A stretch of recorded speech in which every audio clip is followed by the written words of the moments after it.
આજના સૌથી મોટા સમાચારની વાત કરવામાં આવે તો તમિલનાડુમાં સુપરસ્ટાર વિજય રાજકારણમાં ગઠબંધનનું ગણિત બેસાડ્યું, જ્યારે 4 પાર્ટીઓના ટેકાથી બનાવશે સરકાર. પશ્ચિમ બંગાળમાં મમતાના હારથી ખુશ થયેલા કોંગ્રેસ અને વિપક્ષના નેતાઓથી રાહુલ ગાંધી નારાજ, આપી મોટી ચેતવણી. કેન્દ્રીય કેબિનેટ બેઠકમાં ગુજરાત માટે સૌથી 2 મોટા નિર્ણય, જ્યારે 2 સેમિકન્ડક્ટર પ્લાન્ટ્સ અને 1 શિપ રિપેર ફેસિલિટીને આપી મંજૂરી. મમતા બેનર્જીએ 5 કરોડ રૂપિયા લઈ 72 ઉમેદવારોએ ટિકિટ આપી, જ્યારે ટીએમસી છોડનારા ક્રિકેટનો મોટો દાવો આવ્યો સામે. કચ્છમાં મિત્રો કરા સાથે ધોધમાર વરસાદ ખાબક્યો, જ્યારે સૌરાષ્ટ્ર અને ઉત્તર ગુજરાતમાં પણ ઝાપટા પડ્યા અને કેરીના પાકને નુકસાનીની ફરી એકવાર ભીતિ સવાઈ. મિત્રો, આગળ સમાચાર જોતા પહેલા તમારા ભાઈના વિડીયોને એક પ્રેમથી લાઈક કરી દેજો અને ચેનલ ઉપર તમે નવા આવ્યા છો તો ચેનલને જરૂરથી સબસ્ક્રાઇબ પણ કરવા વિનંતી. અને મિત્રો, આ સમાચાર આજના પૂરેપૂરા સાંભળવા 2 હાથ જોડીને પણ વિનંતી. ત્યારબાદ મિત્રો, ગરમીમાં વધારો થતા અમદાવાદમાં પાણીજન્ય રોગોથી મિત્રો 800 થી વધુ કેસ જોવા મળ્યા, જ્યારે લોકો ત્રાહિમામ. ભાવનગરમાં મિત્રો શ્વાનનો ત્રાસ જોવા મળ્યો, જ્યારે 16 માસમાં 24,366 લોકોને કરડતા ગભરાહટ. મિત્રો, દરરોજ સરેરાશ 50 થી વધુ લોકોને શ્વાનના બટકા ભરે છે, જ્યારે મનપાનું તંત્ર નિષ્ક્રિય જોવા મળ્યું. પંચમહાલમાં મુંબઈ અને દિલ્હી હાઈવે ઉપર ગોધરા નજીક ભયાનક અકસ્માત જોવા મળ્યો, જ્યારે સુરતના એક જ પરિવારના 3 સભ્યોના થયા મોત. મિત્રો, આ સમાચાર ગુજરાતના દરેક વ્યક્તિ ધ્યાનથી સાંભળી લેજો, કારણ કે ગુજરાતમાં આજે ડબલ ઋતુનો અનુભવ થઈ રહ્યો છે. ત્યારે એક તરફ રાજ્યના મુખ્ય શહેરોમાં સૂર્યદેવ આકરા પાણી છે, ત્યારે મિત્રો બીજી તરફ ઉત્તર અને પૂર્વ ગુજરાતના ત્રણ જિલ્લાઓમાં વાતાવરણમાં મિત્રો અચાનક પલટો આવતા કમોસમી વરસાદ ખાબક્યો અને રાજ્યના 3 જિલ્લાઓમાં કમોસમી વરસાદ નોંધાયો હતો, જ્યારે મિત્રો અરવલ્લીના મોડાસર, માલપુર, મેઘરજ અને યાત્રાધામ શામળાજી સહિતના વિસ્તારોમાં ભારે પવન સાથે વરસાદ પણ ખાબક્યો હતો. અમદાવાદના કુબેરનગરથી કોંગ્રેસના કોર્પોરેટર કલ્પાબહેન નવલેકર સામે ગુનો દાખલ, જ્યારે ચૂંટણીમાં બોગસ એલસી રજૂ કર્યાનો પર્દાફાશ થયો. પોરબંદરમાં મિત્રો 12 વર્ષના સગીરે 4 વર્ષની બાળકીને પીંખી નાખી, જ્યારે સમગ્ર પંથકમાં ભારે રોષ ફેલાયો. વડોદરામાં નદીમાં મિત્રોની મોજ મસ્તી માતમમાં ફેરવાઈ, જ્યારે કોટડા બીચ ઉપર 2 વ્યક્તિઓના ડૂબવાથી મોત. અમદાવાદના એરપોર્ટ ઉપરથી બેંગ્લોર મોકલાયેલું 2.58 કરોડ રૂપિયાનું સોનું ગાયબ થઈ ગયું, જ્યારે એરલાઇન્સ કંપની સામે છેતરપિંડીની ફરિયાદ નોંધાઈ. અમરેલી જિલ્લાના રાજુલામાં નેશનલ હાઈવે ઉપર પ્રેમ પ્રકરણમાં મનદુખમાં માનવતાને શરમાવે તેવી ઘટના સામે આવી, જ્યારે મિત્રો પુત્રને બચાવવા આવેલી માતા ઉપર કાર ચડાવી હત્યા કરવામાં આવી, જ્યારે મહિલા સહિત 7 લોકો ઝડપાયા. વડોદરામાં ડુપ્લિકેટ ચલણી નોટો ઘુસાડવાનું મોટું ષડયંત્ર પકડાયું, જ્યારે રાજસ્થાનના સૂત્રધાર સહિત 6 લોકો ઝડપાયા. બીજા મોટા સમાચારની વાત કરવામાં આવે તો અમદાવાદમાં ગર્લફ્રેન્ડના શોખ પૂરા કરવા સ્પોર્ટ બાઇક ચોરતી ગેંગ ઝડપાઈ, જ્યારે 12 બાઇક સાથે 3 લોકોની ધરપકડ. મિત્રો, અમદાવાદના નારોલમાં ધોરણ 12માં ઓછા ટકા આવતા વિદ્યાર્થીએ ગળે ફાંસો ખાઈ આપઘાત કર્યો.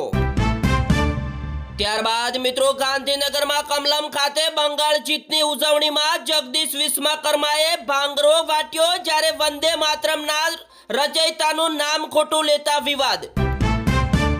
ફરી એકવાર મિત્રો સાવધાન થઈ જજો, કારણ કે ગુજરાતના 13 જિલ્લામાં ભારે પવન સાથે અને ગાજવીજ સાથે કમોસમી વરસાદ પડશે, જ્યારે હવામાન વિભાગની મોટી આગાહી આવી છે સામે.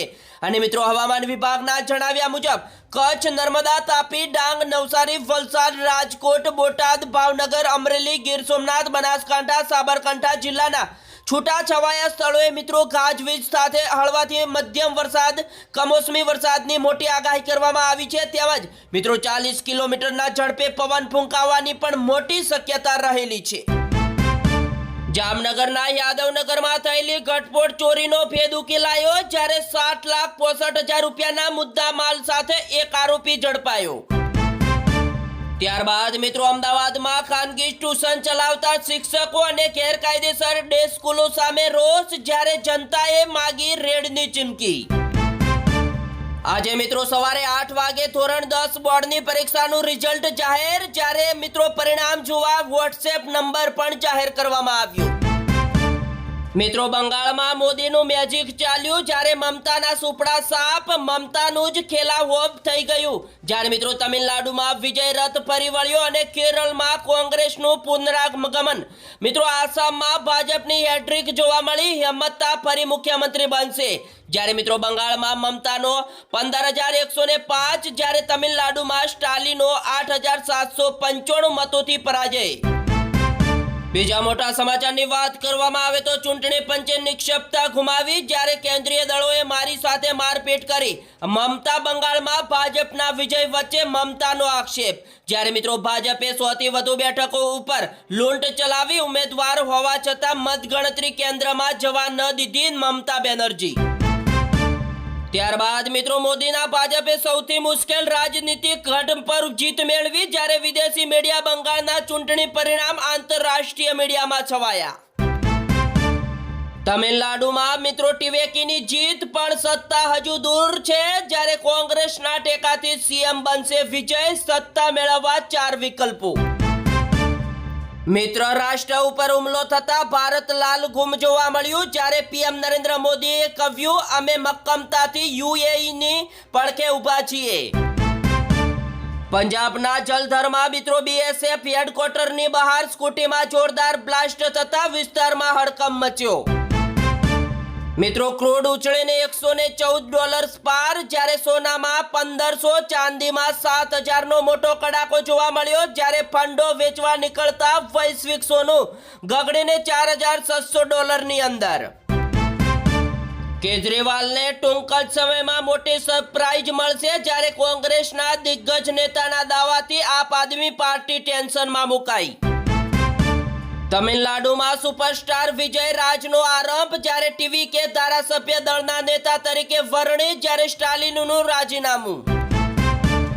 ત્યારબાદ મિત્રો દેશની 80% વસ્તી ઉપર ભાજપનું રાજ, જ્યારે પ્રાદેશિક પક્ષોનું વર્ચસ્વ સમાપ્ત થતા સરળ બની રાજ્યસભાની રાહ.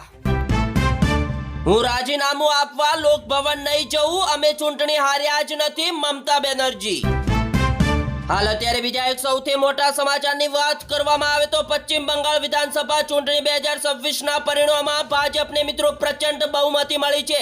ત્યારે મિત્રો આ સાથે જ રાજ્યના પ્રથમવાર ભાજપ સરકાર બનવાનો માર્ગ ખુલી ગયો છે. તો બીજી તરફ 15 વર્ષ સુધી સત્તા ભોગવનાર મુખ્યમંત્રી મમતા બેનર્જીએ હારનો સ્વીકાર કરવા છતાં રાજીનામું આપવાનો ઇનકાર કરી દીધો.